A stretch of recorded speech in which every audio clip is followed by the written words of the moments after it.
මෙහෙමයි මම හිතන්නේ ළමයා කියන කෙනා ගත්තම ළමයා කියන්නේ වෙනම ලෝකයක් අයිති කෙනෙක්. එයාට තියෙන වෙනම ලෝකයක්. අපි ගොඩක් වරද්ද ගන්න දේ තමයි අපි විශ්වාස කරනවා ළමයා කියන්නේ ලොකු මිනිස්සයාගේ පොඩි ආකෘතිය කියලා අපි හිතනවා. එහෙම එකක් නෑ. එයාට තියෙන පරිකල්පනීය ලෝකයක්.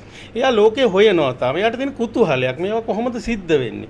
එතකොට මේ මම හිතන්නේ ළමා සාහිත්‍ය තුළ තිබුණු විශිෂ්ටතාවය තමයි ලෝකයේ ළමා සාහිත්‍ය ගත්තත් ළමා සාහිත්‍ය නිර්මාණකරුවෝ උත්සාහ කරා ඒකී පරිකල්පනයට තව ශක්තියක් සපයන්න.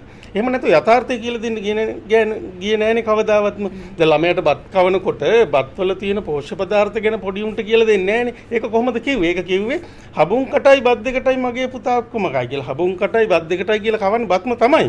හැබැයි ඒ කවන්නේ වෙන විදිහකට. ඒ නිසා ළමා සාහිත්‍ය මම හිතන්නේ ඔන්න ඔහම තමයි. හබුන් කටයි බත් දෙකටයි කියන එක තමයි තියෙන්නේ. ඒ නිසා අර ළමා සාහිත්‍යයේ තියෙන විස්මිත බව, ආකර්ෂණය, උපමා විශේෂ, උපමා රසය කියන එක අනිකුත් කවිය වගේම ළමා කවිය හරිම විශේෂයි මට හිතෙන්නේ මේ උපමා. දැන් බලන්නකෝ සමන් පිච්ච මල් ඉහිරුණු නිල් තනකොළ පිට්ටනියක් වගේ අහස අන්න බලන කොච්චර ලස්සනද රැට. මේ රාත්‍රී සුන්දරත්වය නිකම්ම කිව්වේ නෑ.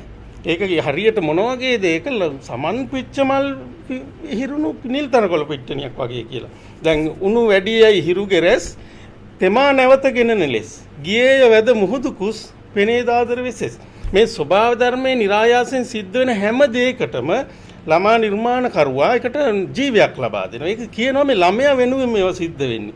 මේවා හරි අපූර්ව ආශ්චර්යකින් සිද්ධ වෙන්නේ. අන්නේ විස්මය තමයි මම හිතන්නේ ළමා සාහිත්‍යයේ වැදගත්ම දේ මට හිතෙන්නේ.